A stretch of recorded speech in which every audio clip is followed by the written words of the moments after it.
Assalamualaikum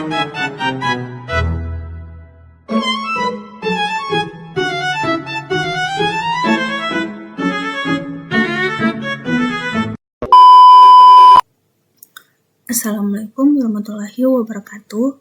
Perkenalkan, nama saya Wanda Divina Putri dengan NIM 236270008. Saya dari Fakultas Sains dan Teknologi, Prodi Sistem Informasi. Di video kali ini, saya akan membahas UAS digital dan media baru. Judulnya, Karakteristik Media Baru. Saya dari kelompok 3, tepatnya pemateri pertama dari kelompok 3. Sebelum masuk ke materinya, saya akan memperkenalkan anggota dari kelompok kami. Yang ada Wanda Divina Putri, yaitu saya sendiri, Dewi Nur Hasana, Citra Valentina, Naila Alkaf, dan Putri Indah Lestari Nabila Ishak. Materi yang pertama, pengertian media baru. Media baru atau new media merupakan bentuk media yang berkembang seiring kemajuan teknologi digital dan internet. Media ini memungkinkan proses komunikasi berlangsung secara cepat, interaktif, dan tanpa batas ruang serta waktu. Media baru mengintegrasikan berbagai format seperti teks, audio, video, dan gambar dalam satu platform digital. Secara akademis, media baru tidak hanya dipahami sebagai alat komunikasi, tetapi juga sebagai ruang sosial digital, tempat terjadinya interaksi dan pertukaran informasi antar individu. Media baru dalam kajian ilmu komunikasi. Dalam kajian ilmu komunikasi, media baru dipahami sebagai media yang bersifat dua arah dan partisipatif.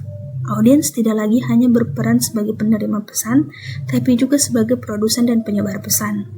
Perubahan ini menunjukkan pergeseran pola komunikasi dari komunikasi satu arah menuju komunikasi interaktif dan kolaboratif.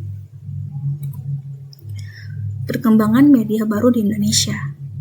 Step yang pertama, pengenalan platform digital.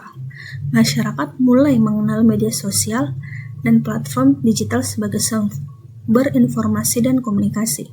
Step kedua, adaptasi teknologi digital. Pengguna beradaptasi dengan penggunaan internet dan perangkat digital dalam aktivitas sehari-hari. Step ketiga, pemanfaatan fitur interaktif. Fitur komentar, berbagi konten, serta siaran langsung dimanfaatkan untuk meningkatkan interaksi. Step keempat, pemilihan platform yang aman. Pengguna memilih platform yang aman, stabil, dan sesuai dengan kebutuhan komunikasi. Step kelima, kolaborasi dan komunitas digital. Media baru membentuk ruang kolaboratif dan komunitas virtual yang aktif. Sebagai contoh, untuk step yang pertama, masyarakat mulai mengenal Instagram, WhatsApp, dan video dan YouTube sebagai sarana informasi yang komunikasi. Step kedua, pengguna terbiasa menggunakan smartphone, internet, dan aplikasi digital dalam aktivitas sehari-hari. Step ketiga, pengguna aktif berinteraksi melalui komentar, berbagi konten, dan siaran langsung. Step keempat, pengguna memilih platform yang aman, stabil, dan memiliki perlindungan data yang baik. Step kelima, media digital membentuk komunitas virtual untuk berbagi informasi dan berkolaborasi. Selanjutnya, perbedaan media baru dan media lama. Teknologi interaktif membantu menciptakan peluang komunikasi. Hal ini dapat mendorong guru dan siswa untuk lebih banyak berkomunikasi, berbagi dan mendiskusikan gagasan, serta saling berkolaborasi. Media lama bersifat satu arah dan terpusat pada institusi media, sedangkan media baru bersifat terbuka, interaktif, dan memungkinkan komunikasi banyak arah. Pada media baru, audiens memiliki kebebasan untuk memilih dan memproduksi serta menyebarkan informasi. Perbedaan ini menjadikan media baru lebih fleksibel dan partisipatif dibandingkan media konvensional. Sebagai contoh, di zaman dulu kita hanya mendapatkan informasi atau berita melalui koran, dan koran itu hanya diproduksi oleh satu satu media, sebagai contoh Kompas. Tapi di saat ini kita bisa mendapatkan media atau bahkan kita bisa membuat juga berita melalui satu media. Dan bisa terjadi komunikasi di dalamnya, baik yang setuju maupun tidak setuju. Selanjutnya, karakteristik media baru berbasis jaringan network. Salah satu karakteristik media baru adalah berbasis jaringan network. Media baru terhubung melalui internet yang memungkinkan distribusi informasi secara luas, cepat, dan tanpa batas geografis. Jaringan digital menghubungkan individu, kelompok, dan institusi dalam suatu sistem komunikasi global. Karakteristik jaringan ini menjadikan media baru mampu menjangkau audiens yang luas dibandingkan media konvensional. Selanjutnya, interaktivitas dalam media baru. Media baru memiliki tingkat interaktivitas yang tinggi karena memungkinkan pengguna tidak hanya menerima informasi tapi juga memberikan respon secara langsung. Bentuk interaksi seperti komentar, pesan, dan reaksi menjadikan komunikasi berlangsung sebuah arah. Interaksi real-time ini menjadi ciri khas utama media baru dalam membangun hubungan antar pengirim dan penerima pesan. Analisis yang pertama, komunikasi dua arah. Media baru memungkinkan terjadinya komunikasi dua arah di mana pengguna dapat langsung menanggapi informasi yang diterima. Analisis yang kedua, respon real-time. Interaksi dalam media baru menjadi secara cepat dan real-time melalui komentar, pesan, dan fitur interaksi lainnya. Analisis ketiga, peran aktif pengguna. Pengguna berperan aktif sebagai penerima sekaligus penyebar informasi dalam proses komunikasi digital. Sebagai contoh, ketika suatu platform media atau sebuah penyedia berita mengupload medianya tentang suatu judul, kita sebagai audiens bisa langsung berkomentar di kolom komen dan langsung bisa dibalas oleh pihak bersangkutan. Baik demikian atau itu saja materi yang bisa saya jelaskan sebagai pemateri pertama. Untuk materi selanjutnya akan dilanjutkan oleh teman saya. Terima kasih. A few moments later. Baik, Assalamualaikum warahmatullahi wabarakatuh. Perkenalkan, nama saya Denur Hasana dengan NIM 236270014. Di sini saya akan menyampaikan materi tentang partisipasi aktif audiens. Apa sih itu? Dalam media baru, audiens berperan aktif sebagai produsen konten. Pengguna dapat membuat, mengunggah, dan menyebarkan informasi secara mandiri. Fenomena ini dikenal sebagai user-generated content. Partisipasi audiens menjadi media baru bersifat terbuka, demokratis dalam proses komunikasi. Selanjutnya ada kontrol audiens terhadap konten. Media baru memberikan kontrol yang lebih besar kepada audiens dalam memilih dan mengakses informasi. Pengguna bebas menentukan konten apa yang ingin dikonsumsi, kapan, dan melalui platform apa. Kontrol audiens ini menjadi pembeda utama antara media baru dengan media lama yang bersifat terjadwal dan terpusat. Selanjutnya ada contoh interaktivitas media baru. Media sosial, ruang interaktif. Media sosial seperti Instagram, YouTube, dan TikTok memungkinkan pengguna berinteraksi secara aktif melalui komentar, like, dan berbagi konten. Yang kedua ada fitur interaktif digital. Fitur siaran langsung, pesan, dan kolaborasi konten mendukung komunikasi real-time antara pengguna dan audiens. Yang ketiga ada pembentukan hubungan sosial digital. Interaktivitas media baru yang hanya menyampaikan informasi, tetapi juga membangun hubungan sosial dalam komunikasi digital. Selanjutnya ada digitalisasi sebagai dasar media baru. Media baru dibangun di atas proses digitalisasi, yaitu perubahan informasi dari bentuk analog ke bentuk digital. Digitalisasi memungkinkan informasi disimpan, diproduksi, dan disebarkan melalui perangkat digital serta jaringan internet secara lebih efisien. Melalui digitalisasi, penyebaran informasi menjadi lebih cepat, dapat diakses oleh banyak orang secara bersamaan tanpa batas ruang dan waktu. Selain itu, digitalisasi membuat media baru lebih fleksibel, mudah diakses, dan mendorong perubahan pola komunikasi masyarakat ke arah yang lebih interaktif. Itu saja penyampaian materi dari saya. Kurang dan lebihnya saya mohon maaf. Wassalamualaikum. A few inches later. Konvergensi media dalam media baru. Media baru mendorong terjadinya konvergensi media, yaitu penggabungan berbagai jenis media seperti teks, audio, video, dan grafis ke dalam satu platform digital. Konvergensi ini membuat batas antara media cetak, media elektronik, dan media online menjadi semakin kabur. Melalui konvergensi media, satu perangkat digital dapat digunakan untuk mengakses berbagai bentuk informasi sekaligus. Kondisi ini memudahkan masyarakat dalam memperoleh informasi secara cepat, praktis, dan terintegrasi, serta mengubah cara audiens dalam mengonsumsi dan memahami pesan media. Kemudian media sosial sebagai bentuk media baru.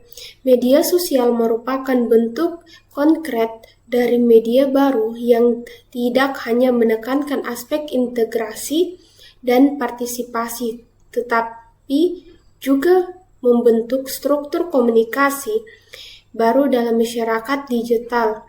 Melalui media sosial, individu tidak sekedar berkomunikasi, melainkan membangun identitas digital, mempresentasikan diri, dan memproduksi makna secara terus-menerus.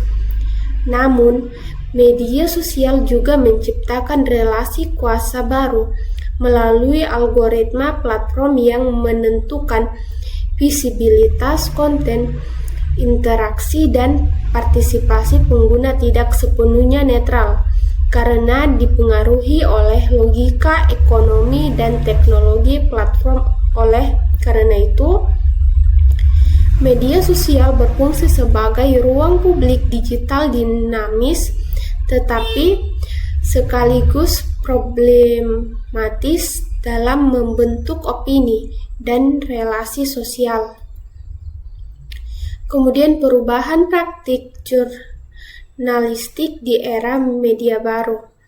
Media baru membawa perubahan mendasar dan praktik jurnalistik, terutama dalam hal kecepatan produksi dan distribusi informasi. Jurnalisme tidak lagi bergantung pada media cetak atau siaran konvensional, melainkan bergerak ke platform digital yang menuntut pembaruan berita secara real-time. Di sisi lain, perubahan ini menimbulkan tantangan serius terhadap kualitas jurnalistik. Tekanan kecepatan seringkali mengurangi proses verifikasi dan pendalaman berita. Lain itu, keterlibatan audiens melalui komentar dan media sosial menggabungkan batas antara jurnalis profesional dan warga sebagai produsen informasi, sehingga kredibilitas berita menjadi isu penting dan dalam ekosistem media baru. Kemudian, dampak media baru bagi masyarakat. Media baru membawa dampak signifikan terhadap kehidupan sosial masyarakat. Di satu sisi, media baru membuka akses informasi yang luas, memperkuat partisipasi publik, dan mempercepat proses komunikasi. Masyarakat memiliki ruang yang lebih besar untuk menyuarakan pendapat dan terlibat dalam isu sosial. Namun, di sisi lain, media baru juga memunculkan persoalan seperti banjir informasi, penyebaran hoaks, dan menurunnya kualitas literasi media. Kemudahan produksi dan distribusi informasi tidak selalu diimbangi dengan kemampuan berpikir kritis pengguna. Oleh karena itu, media baru tidak hanya menghadirkan peluang tetapi juga tanggung jawab sosial dan literasi digital yang kuat dari masyarakat. Kemudian, media baru dalam komunikasi politik. Media baru telah mengubah pola komunikasi politik dari yang sebelumnya bersifat satu arah menjadi lebih interaktif dan partisipatif. Melalui media sosial dan platform digital, aktor politik dapat berkomunikasi langsung dengan masyarakat tanpa melalui perantara media konvensional. Namun, komunikasi politik di media baru juga rentan terhadap manipulatif informasi, propaganda digital, dan polarisasi opini publik. Kecepatan dan keterbukaan media baru membuat ruang politik digital menjadi sangat dinamis, tetapi sekaligus rawan disalahgunakan untuk kepentingan tertentu. 2 hours later. Baik, Assalamualaikum warahmatullahi wabarakatuh. Perkenalkan, nama saya Naila Alkaf dan saya akan melanjutkan materi terkait partisipasi politik di ruang digital. Media baru mendorong meningkatnya partisipasi politik masyarakat, terutama melalui diskusi daring, kampanye digital, dan penyebaran isu politik di media sosial. Masyarakat tidak lagi hanya menjadi objek politik, tetapi juga subjek yang aktif menyuarakan pendapat. Seperti yang kita ketahui bersama juga bahwasanya di zaman dulu teknologi tidak secanggih yang sekarang. Kita masih menunggu informasi melalui TV ataupun radio dan juga koran. Selain itu, kita juga tidak bisa berkomunikasi atau berdiskusi langsung secara real time atau langsung di saat itu juga, karena teknologi tidak mendukung seperti itu. Selanjutnya, di sisi lain, partisipasi politik digital seringkali bersifat simbolik dan dangkal, seperti sekedar memberi tanda suka atau membagikan konten. Hal ini menimbulkan pertanyaan kritis mengenai sejauh mana media baru benar-benar memperkuat demokrasi secara substantif. Di sini merupakan dampak buruk juga. Ternyata dimana di ruang digital ini kita hanya sekedar memberi tanda suka ataupun like untuk hal-hal yang seharusnya itu perlu disuarakan, seperti itu. Selanjutnya yaitu media baru dalam pemasaran digital. Media baru banyak digunakan dalam pemasaran digital karena bersifat interaktif dan berbasis data.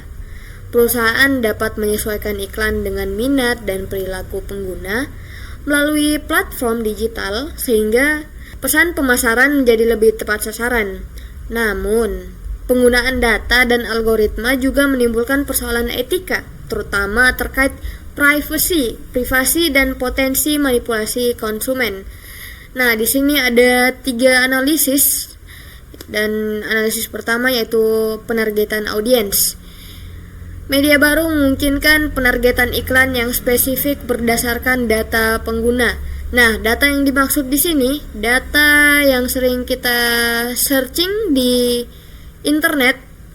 Kemudian informasi tersebut diserap oleh aplikasi yang kita pakai, sehingga algoritma yang ditampilkan di beranda kita itu berhubungan sama apa yang kita cari. Ini berhubungan juga dengan materi SEO, Search Engine Optimize. Oke, selanjutnya analisis interaksi konsumen. Konsumen dapat langsung berinteraksi dengan brand melalui komentar, like, dan pesan. Nah, ini juga merupakan hal yang sangat positif karena di sini konsumennya juga bisa, misalnya apabila ada barang yang tidak sesuai, itu kita bisa langsung memberikan pesan kepada penjualnya. Selanjutnya yaitu tantangan etika. Penggunaan data digital berisiko melanggar privasi dan mempengaruhi keputusan konsumen. Nah, saya pikir poin 1, analisis 1 dan analisis 3 ini berhubungan karena data yang diambil itu merupakan sebenarnya itu data yang sensitif untuk yang tidak seharusnya diambil. Ini merupakan salah satu kekurangan dari media sosial atau media baru untuk menggali apa yang kita sukai di kehidupan sekarang. Selanjutnya yaitu media baru dan budaya digital. Media baru berperan penting dalam membentuk budaya digital seperti budaya berbagi, komunitas virtual, dan fandom. Interaksi sosial yang sebelumnya terjadi secara fisik kini banyak berlangsung di ruang digital. Ini merupakan hal yang bagus karena dari interaksi ini kita bisa memiliki teman secara virtual. Artinya kita menambah-nambah relasi juga. Cuman ada cumannya. Budaya digital juga membawa perubahan nilai dan norma sosial. Interaksi yang serba cepat dan virtual berpotensi mengurangi kedalaman relasi sosial, sekaligus membentuk pola komunikasi yang lebih instan dan pragmatis. Ini merupakan salah satu kekurangan juga dari media baru dan budaya digital, karena interaksi secara langsung atau komunikasi antar muka itu tidak semendalam itu. Selanjutnya yaitu media baru sebagai ruang publik digital. Media baru berfungsi sebagai ruang publik digital yang memungkinkan masyarakat menyampaikan opini, kritik, dan aspirasi secara terbuka melalui platform online. Ruang ini memperluas kebebasan berekspresi karena individu dapat berpartisipasi langsung dalam diskusi publik tanpa tergantung pada media konvensional. Nah, ini bisa dianalogikan seperti kita itu diberikan panggung untuk bebas memberikan opini, kritik maupun aspirasi untuk khalayak ramai. Namun, ruang publik digital tidak sepenuhnya netral. Algoritma platform dan kepentingan ekonomi mempengaruhi distribusi informasi sehingga tidak semua suara memperoleh visibilitas yang sama. Konten yang viral atau sensasional cenderung lebih dominan dibandingkan diskusi yang mendalam dan reflektif. Nah, ini juga relate di kehidupan kita sekarang, di mana konten-konten yang absurd, yang tidak bermutu, yang hanya digunakan sebagai memenuhi humor orang-orang itu lebih ramai disukai oleh khalayak ramai, banyak orang, ketimbang diskusi ilmiah yang bermutu, yang ada isinya. Ya, seperti itulah. Selain itu, media baru berpotensi membentuk polarisasi melalui echo chamber, di mana pengguna hanya terpapar pada pandangan yang sejalan dengan keyakinannya. Kondisi ini menunjukkan bahwa media baru perlu dipahami secara kritis sebagai ruang publik yang kompleks dan syarat kepentingan. Ini bisa dianalogikan seperti misalnya ada dua kelompok. Kelompok satu, kelompok A ini meyakini bahwa matahari itu berwarna merah. Namun di kelompok B itu meyakini bahwa warna matahari itu orange. Nah, kedua kelompok ini mereka tidak bisa menerima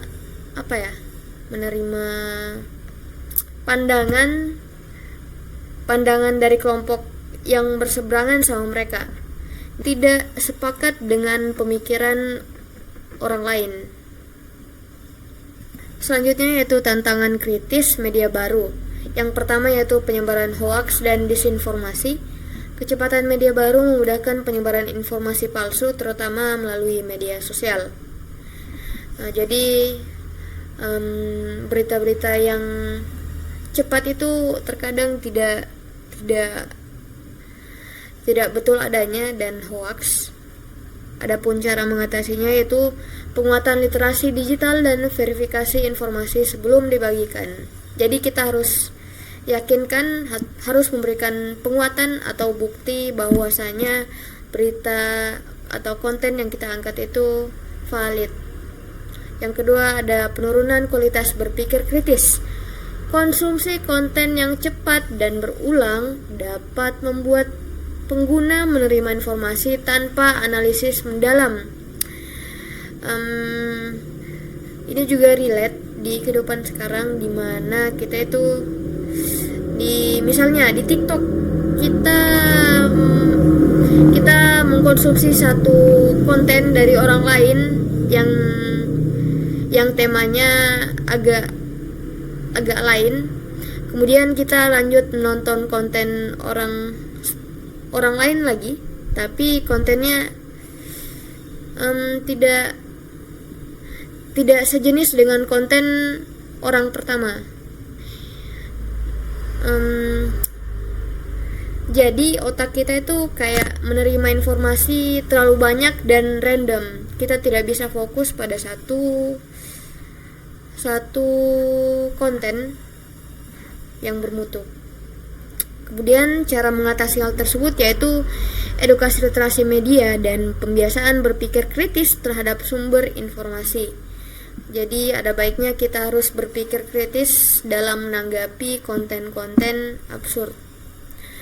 Dan selanjutnya yaitu dominasi algoritma platform.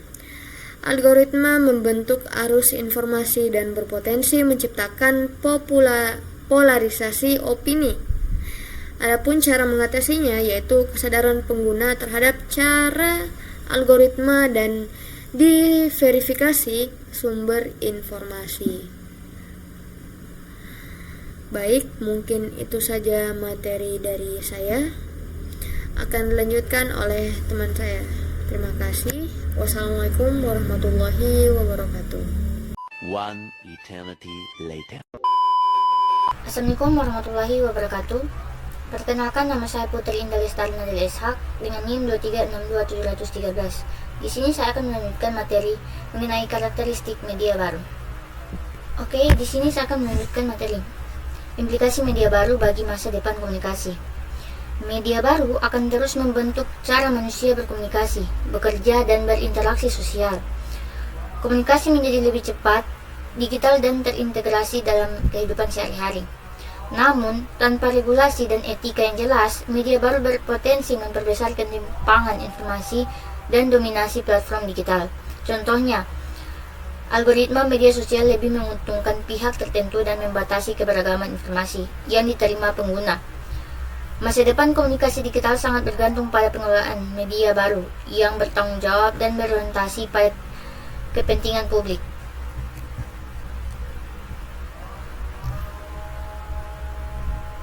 Selanjutnya, peran literasi digital dalam media baru. Literasi digital memegang peranan penting dalam menghadapi kompleksitas media baru yang ditandai oleh arus informasi cepat, masif, dan tidak selalu terverifikasi.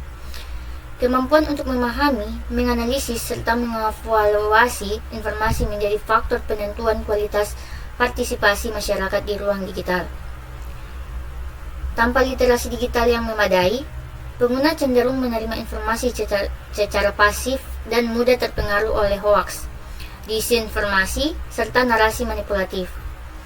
Di mana kondisi ini dapat melemahkan fungsi media baru sebagai ruang publik yang sehat dan rasional. Oleh karena itu, literasi tidak hanya berkaitan dengan kemampuan teknis menggunakan media, tetapi juga mencakup kesadaran etis, berpikiran kritis, dan tanggung jawab sosial dalam memproduksi serta menyebarkan informasi di media baru.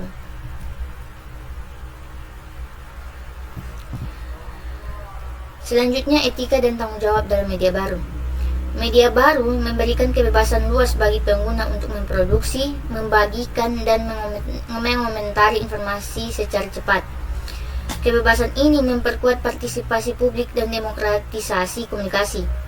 Namun, tanpa kontrol etis, media baru juga berpotensi menjadi sarana penyebaran hoaks, ujaran kebencian, dan konten provokatif yang dapat merugikan individu maupun kelompok masyarakat tertentu.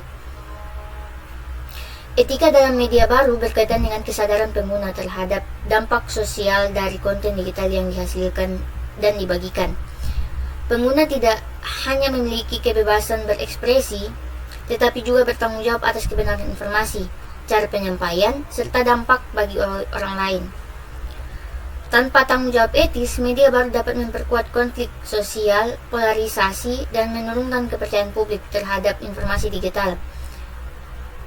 Oleh karena itu, etika menjadi fondasi penting agar media baru digunakan secara sehat dan konstruktif.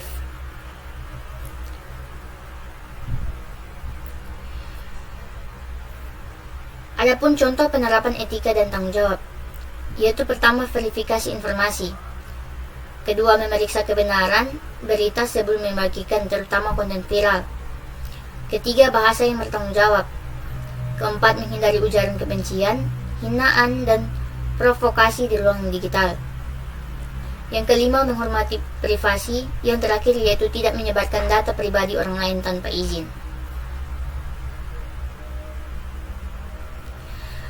Kesimpulan dari materi ini ialah media baru membawa perubahan fundamental dalam sistem komunikasi modern, mulai dari cara manusia berinteraksi, mengakses informasi, hingga berpartisipasi dalam ruang publik digital. Karakteristik seperti interaktivitas, konvergensi, dan partisipasi pengguna membuka peluang besar bagi demokratisasi komunikasi. Namun, di balik peluang tersebut, media baru juga menghadirkan tantangan serius, seperti penyebaran hoaks, dominasi algoritma, polarisasi opini, dan persoalan etika penggunaan data. Adapun tantangan ini menunjukkan bahwa media baru bukan sekedar kemajuan teknologi, melainkan fenomena sosial yang kompleks. Oleh karena itu, media baru perlu dipahami dan dikelola secara kritis, dengan dukungan literasi digital, etika, dan regulasi yang memadai, agar dapat dimanfaatkan secara optimal dan bertanggung jawab dalam kehidupan masyarakat modern.